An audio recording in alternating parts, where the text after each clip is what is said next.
Good morning. I hope everybody. Oh wait. Hold on. I gotta put the. Hold on. Okay, there we go. Just gotta. I'm as you guys all know, this is a work in progress. So not the smoothest entry this morning, but good morning to all of you. I hope you are all having the best day and the best Monday of your month so far. The month is coming to a close soon, so there's still a little bit of chance that the next Monday is going to be the best one, but maybe it'll be today. We'll see. And one thing today that's awesome, at least where I am, is it's raining. And you're probably looking at me and thinking, what, are you crazy? It's raining. Why is that a positive thing? I think it's all about having, hold on, I'm just adjusting my thing here because I didn't set up things properly because last night was late, which I'll talk about in a second.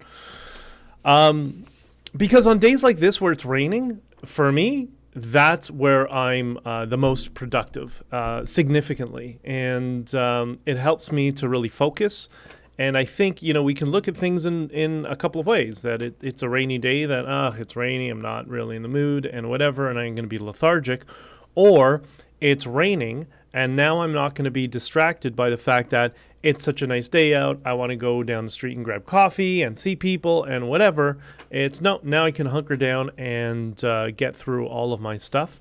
So that's the frame that I look at it. So on days like this that it's raining, I think it's awesome.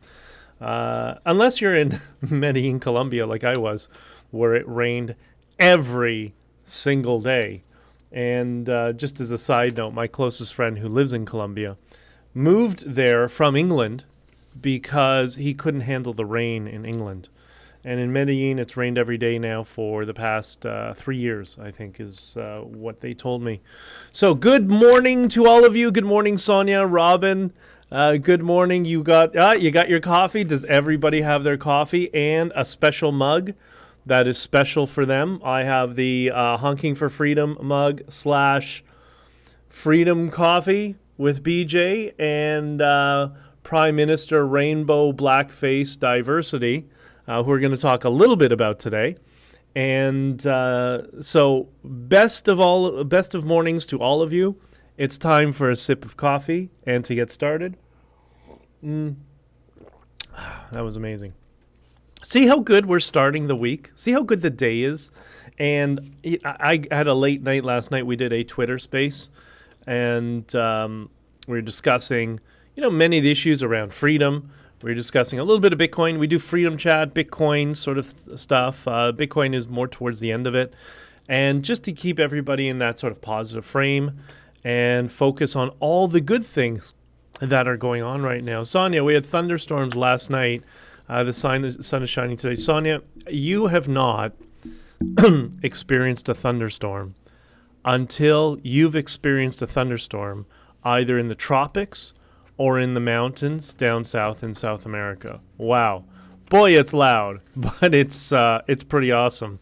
I used to think our thunderstorms here in Canada, or at least in Toronto where I am, by comparison, on a scale of 1 to 10, are like a 2 compared to the full 10 maximum that you get in the Andes Mountains. So, but yes, they're awesome, and I'm glad you had a good night. You couldn't get into the Twitter space is weird. That sometimes happens I don't know if your app is completely up to date, but I know Twitter gets a little bit glitchy when you're using an older version of the app.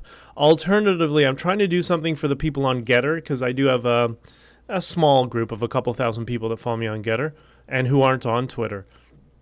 So I've created a call-in account. Call-in is another app it's more similar to a Clubhouse. So it's like a Twitter space, but it formats it like a podcast once you're done. I spoke about that in the Twitter space last night.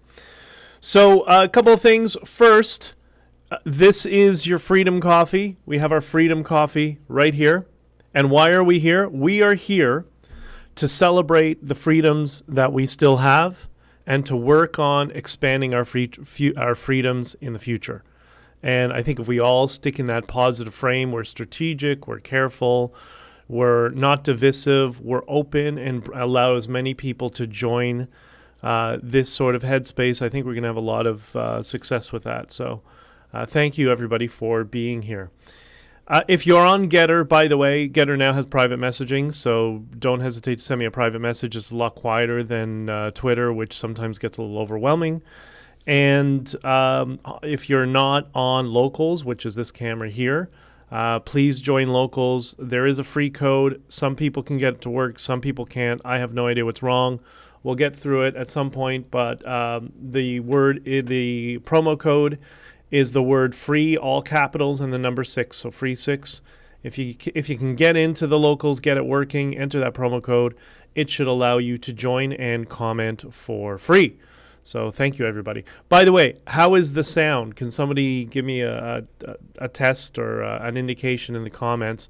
Let me know. I've been playing with the EQ, and I have this mic. I haven't decided if I'm going to keep it or not because it's a little bit intrusive for me, but I think the sound quality might be warranted. The sound quality won't be as good on Locals right now because I don't have a splitter. That's the next thing on my list. And see how unprepared I am today. I didn't even plug in the lapel mic for Locals. So I'm gonna do that right now, so you guys don't yell at me. Remember I said last night was a late night? It was, and I got up at 6 in the morning. I had some editing to do for the book, and then I had to do my notes for today and get my thoughts in order. And the next thing you know, it's 10 minutes before I'm supposed to click go live, and I have no idea what I'm doing. So here we are.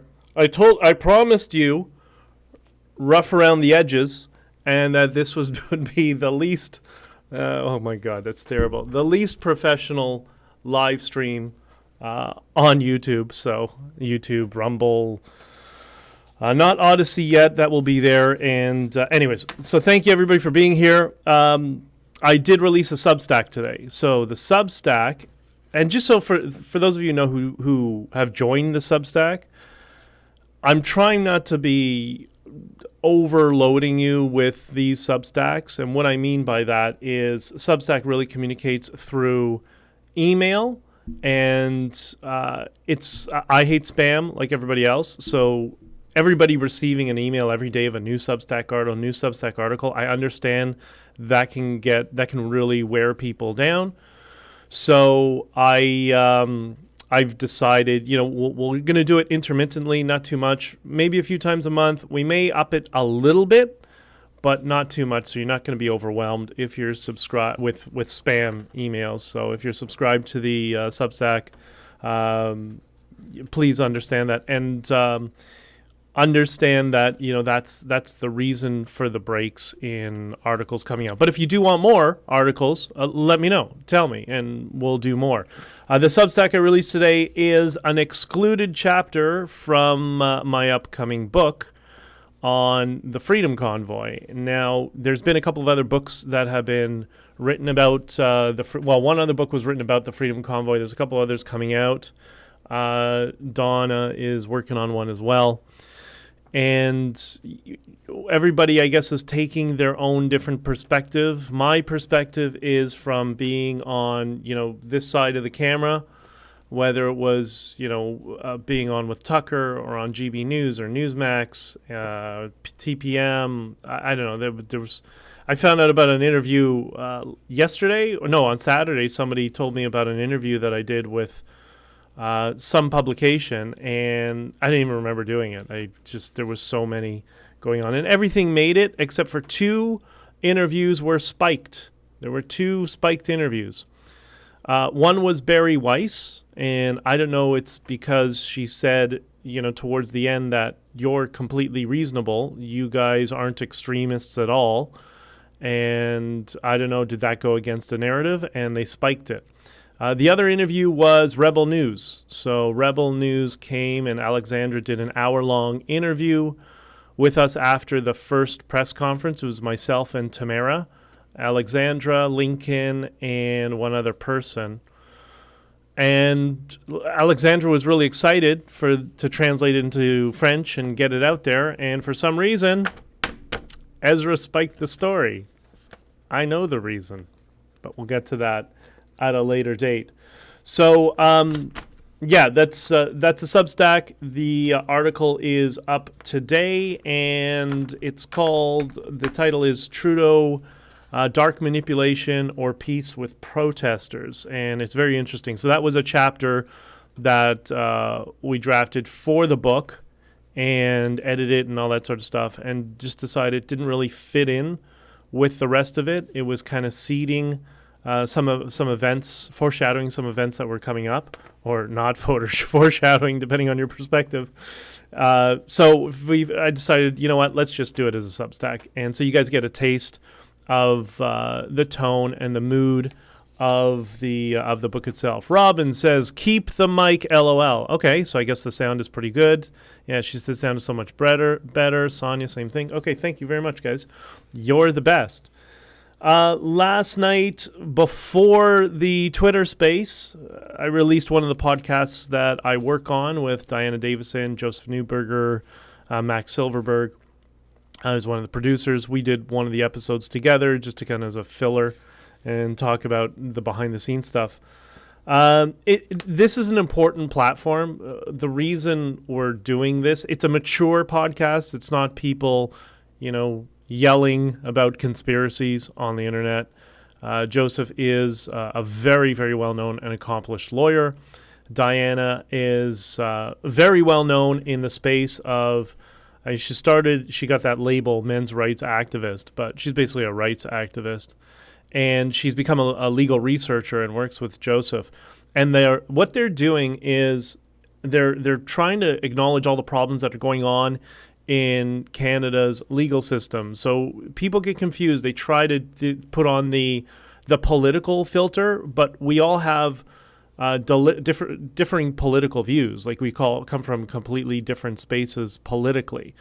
And it works because they're dealing with the judicial system and the woke activism that has entered the judicial system and is changing it and making it significantly more dangerous. Yesterday's episode is called "The Definition of Sexual Activity Has Changed," and kind of the legal pretenses in terms of what's happening to our legal system. So not only are there certain activist groups trying to erode our political system and our educational system, they're trying to do the same for the legal system. But I think if we stay positive, we're all aware, and we all take the high ground and are strategic, putting together platforms like that and not being, overly irrational and stuff like that. I think we're gonna see the pendulum swing back towards the side of practicality in the future. So check that out. Not on Record podcast. Next thing. So discussed the Twitter space. You guys all know. And the most important thing is that it's raining, and today is going to be very productive for all of us. And I hope you all have amazingly productive days as well. So, Justin Trudeau is an awful person. I mean, maybe not as an individual, but I mean, I don't know him. I'm pretty sure I don't think I would get along with him terribly well. I also know there's some people I admire that I wouldn't get along with personally as well. But, this occurred to me. Has Trudeau ruined Ottawa? Has he completely ruined the reputation of Ottawa? And has he ruined the tourist industry with that bullshit that he caused during the Freedom Convoy? I got an amazing video yesterday. I'm going to put it out sometime today or tomorrow from somebody who just did a compilation of videos on the ground during the Freedom Convoy. It is so amazing. It is so good talking to people who are from Ottawa saying, I live in Ottawa. This is the best thing. Ottawa is normally a pretty quiet city. Finally, the truckers have brought some life to my city. Like things like that, like amazing on-the-ground footage. So I'm going to post that sometime later on today, maybe even tomorrow. Let me see when I can get it out there. And I'd like to figure out how to feature, highlight it, because everybody should see it. So a friend of mine, who may or may not be watching this live stream, who is in Ottawa, called me yesterday and just said, yeah, I came to downtown Ottawa and the city's like dead. It's more dead than ever. I've never seen it this dead. It's like a ghost town. And, you know, it occurred to me that all the negative press and that Trudeau has gotten around the world, and the fact that Ottawa is now seen as the city where Canada has turned to an authoritarian dictatorship and banana republic, what are going to be the knock-on effects against the city of Ottawa? Like, what's going to be the negative impact? And is it going to negatively impact the tourism industry? So I think we're going to see some interesting data at the end of the year economically, what happens to tourism in Ottawa. And I wouldn't compare it to 2020, 2021 because of the this cerveza sickness.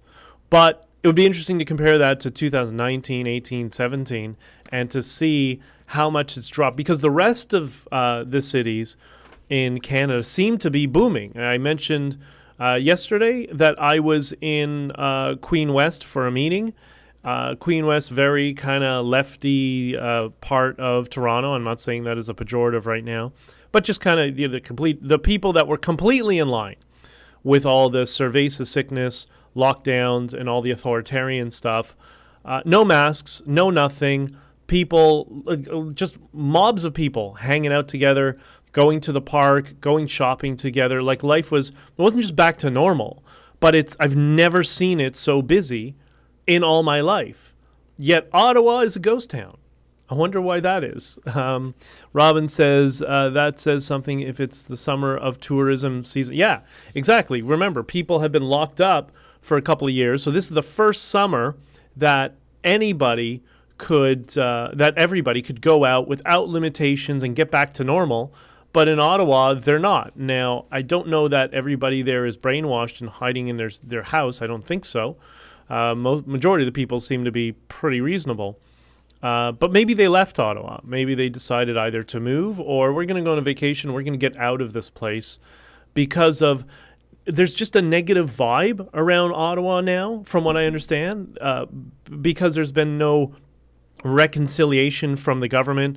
The government has taken zero responsibility for how they behaved, not an apology, nothing. And that's what these commission hearings hopefully will result in, and more on that coming in the near future.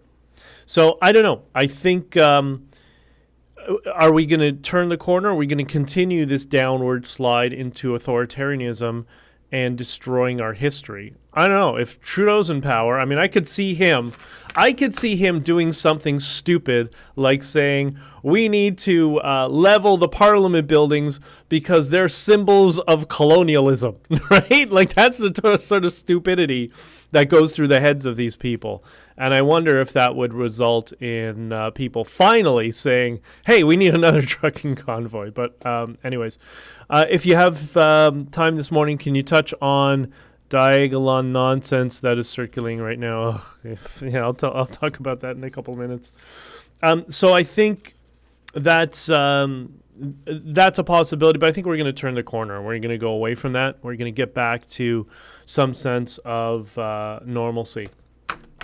The next thing I just wanted to touch on is on the topic of who sabotaged the Freedom Convoy.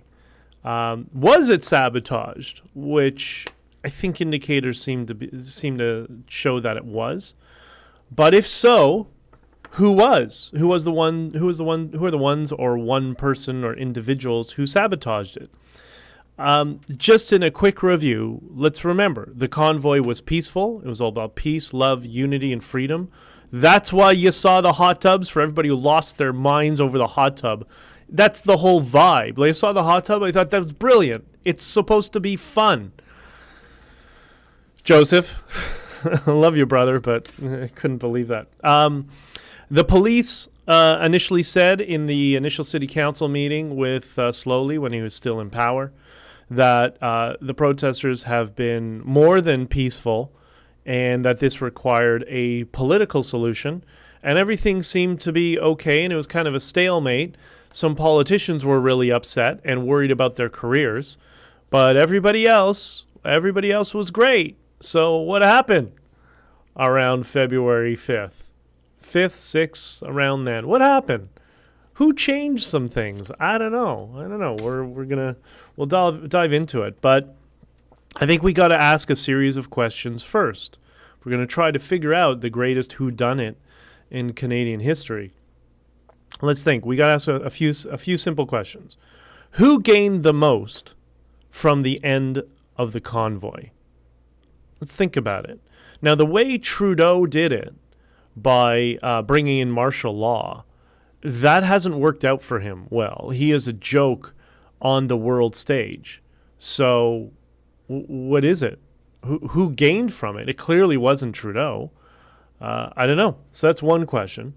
Was it the truckers who gained from it? Obviously no. Was it Pierre Poilievre? Did he gain from the truckers being crushed?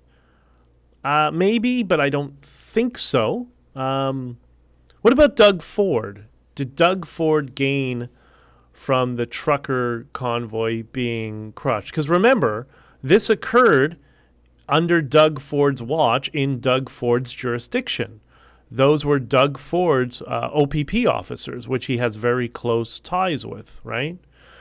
This was under his privy. It was his passport, his provincial passport that they were going to implement to go to restaurants and to, well, they had it for restaurants. They wanted to implement to go to grocery stores. They had talked about it.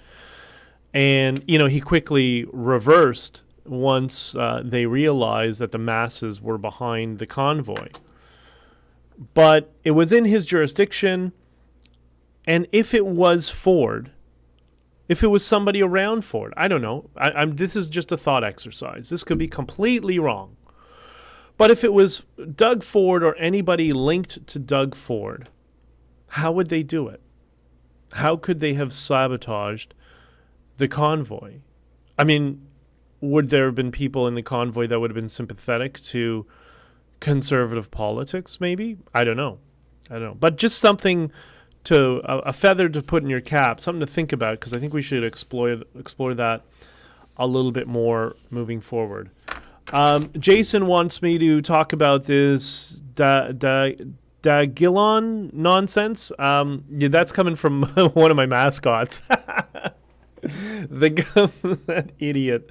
There's some people that they can speak very quickly, and people confuse that for intelligence. Just because one can speak quickly doesn't mean they possess any intelligence, strategical thinking, or long-term thinking.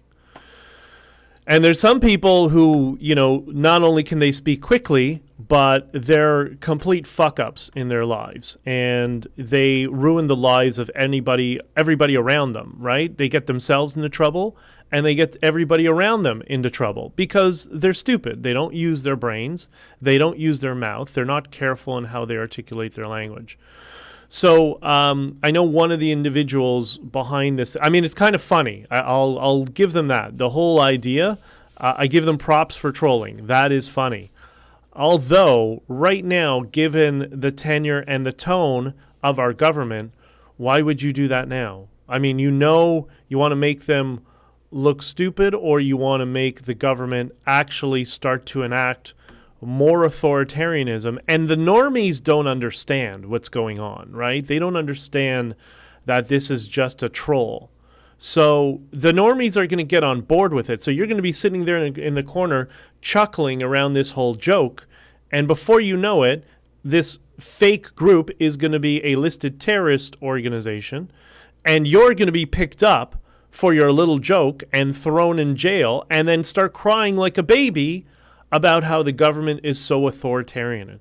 Again, I think it is funny in practice, but it's like relationships. Timing is everything. And the timing right now is not great, especially going into these hearings that are going to occur in the fall. Why would you do something so stupid? Just shut your mouth and wait to get to the hearings so we get a review and a report, which is admittedly just going to come out and blame everything and then sweep it under the rug and try to get everybody to forget it. That's when you start your trolling.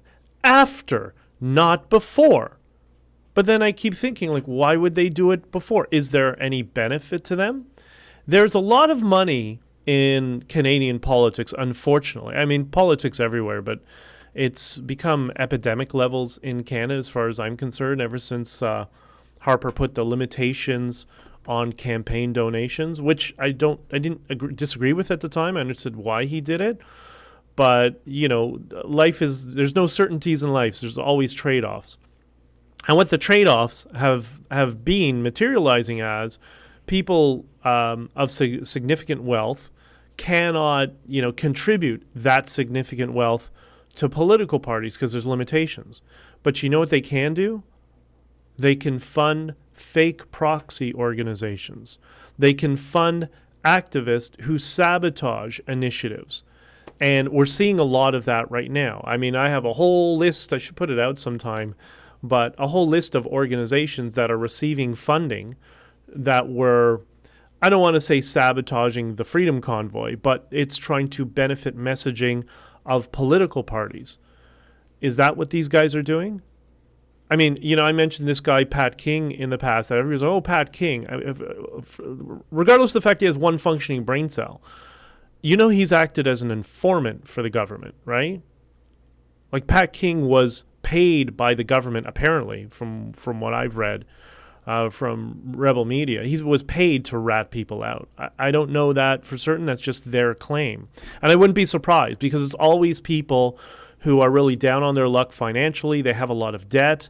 That's what this Marcus Ray guy, whatever his name is today, who has several hundreds of thousands of dollars in debt. Those are the weak people that law enforcement and intelligence agencies look to recruit and say, well, we'll give you a few $100, we'll give you a couple of $1,000. We know your need. We know you're desperate right now. Is that what's going on with these guys? Is that where this, fake thing comes from? I don't know. Maybe not. But a lot of that has been going on. And why would you do that now, cause such disruption when we've gone from the convoy itself to kind of the government review stage, where the government has their back up against the wall and they need to prove that they didn't violate their own constitution and they didn't violate the rule of law in Canada. But these guys keep coming along with their big mouths, again, saying something stupid, dragging all of us down and giving it out to the government. And that's what they're going to do. So that's my perspective of it. I like a good troll. I think it's hysterical, but I don't think this was very smart at all. And this is not the right time. I mean, it's funny, but I would do it after the proceedings go. This is not really the time. I'm going to just close off with, I only threw one question, sort of comment in here. And just want to go back and to remind everybody that these are all, are they negative topics? No, they're just realistic topics of what's going on. But we can't let them, the negativity, we don't let it ruin our days. We stay in the positive frame. At least for me, this is how I function. And I have somebody who always calls me a nerd because I have lots of to-do lists and, Kanban boards and whatnot. And the reason is because, like this morning, for example, I got negative message after negative message from like 3 different people in an email, just different issues and problems I have to deal with. And I woke up with like, oh, it's going to be one of those days where everything goes wrong. But at the same time, I'm like, okay, well, this is what we're going to do. I'm going to take these 5 things that have just been thrown at me that are pretty negative. I'm going to throw them on my to-do list, and I'm going to get to them utilizing the practical brain, the practical side of my brain. And I'm going to remove all emotion from it, and it's just another task on my task list, so I'm not going to get emotionally involved in the issue or the outcome. I'm just going to deal with it as another thing on my to-do list. That's why I'm a big proponent of to-do lists and all that sort of thing. It just helps me, and I'm not the only one because I know other people have told me the same thing, maintain that positive frame because we're going to need that, right? And this is, again, a lot of what was going on behind the scenes during the convoy, which I'll talk about in the book, was the fact that, okay, everybody, these problems are happening. Great, let's just throw them on a list. We'll get to them when we get to them. Let's start going through them one by one. And I think if we organize our day that way, and we put on that filter that politics is over to the side. I'm not going to let it intrude in my life. I'm going to open it up a little bit and just hear a little bit of nonsense and noise for, an hour a day or whatever it is, and then close that box up again. Then great. I remember CGP Grey talked about YouTube comments when people troll him and you call him names and all that sort of stuff. And it was on his podcast with the other guy I met, Brady. They described YouTube comments as it's like a room of people yelling at each other, and all of them are yelling about you. They know nothing about you. They're just calling you names. And it's just a room. You open the door, and you just get a waterfall of all of these people screaming at you and negative comments, and you're like, okay, I'll just close that door again, right? And that's how I deal with these Diagilon idiots. It's just kind of like, okay, whatever. Don't really care. What I care about is all of you, and not only maintaining and expanding all our freedoms, but that we're all staying in that positive state, because I got so many messages through the convoy of people telling me that, what all the truckers are doing and what we've been doing and some of my messaging has really helped them find a cause for hope, and that things will be better in the future. And that hasn't changed. It's a process, and it takes time. But we'll all get there, and we'll all get there together. So the comment that I was just ran out of time. I couldn't throw more comments in. I will do it for the next stream, I promise. The question is, did a political organization try to usurp the Freedom Convoy? Funny thought, if the Liberal Party of Canada was the political entity to try and usurp the Freedom Convoy rather than the Russians, the media would have to acknowledge it as a Liberal Party op rather than Russian disinformation. Interesting perspective. I don't believe it was the Liberal Party. I don't think it's not that they're not that smart. They're very sneaky. But that party is, as I mentioned before, it's basically imploded. There's no party left anymore. There's just the people in the PMO circle. There's 15 to 20 of them. I don't know the exact number. I don't remember. Somebody was going through them with me. And the rest of the party are just following orders, drones, and a sprinkle of maybe about 50 prominent people in the Liberal Party who want an end to the blackface regime, and then want to get back to liberals being liberal, which I think would be amazing, because as somebody who's, conservative, but I have friends that are liberal, I don't admonish them. I mean, this is always my problem with rebel media, is they're always mixing the words and tarnishing the word liberal with progressive. And they're two different things. And, I tell people on the left side or on the liberal side saying, why are you mixing yourselves or why are you attaching yourself to progressive? They're completely different world philosophies. That's a tactic that's come from my side, from the conservative side, to label you guys all as one. You have to stop. You need to define yourselves as liberals or classical liberals again, so we can get life back to normal and the conservatives can go back to being conservative. And we can all agree that despite our disagreements, that we can focus on expunging the extremism from our society. So just kind of my perspective. Ryan C7, I'm late. You're late. I'm going to dock you marks today. Man, thanks for coming, man. It's so good to have you here. I really appreciate it. I am going to shut down now, but you can replay it anytime you want, and hopefully I'll have given you guys a little bit of a positive perspective, and you guys too. Like last night in the Twitter space, we had people from all over, from Texas, from all over the U.S. and Canada, and sometimes the Twitter spaces are really big. There's several hundreds of people there. Sometimes they're smaller. I didn't check last night's numbers. But it's so positive, and it's so understanding, and just like, yeah, you know what? We're going to get through stuff. We see a lot of negativity. It is what it is. We'll work through it, and we'll get through it if we all support each other.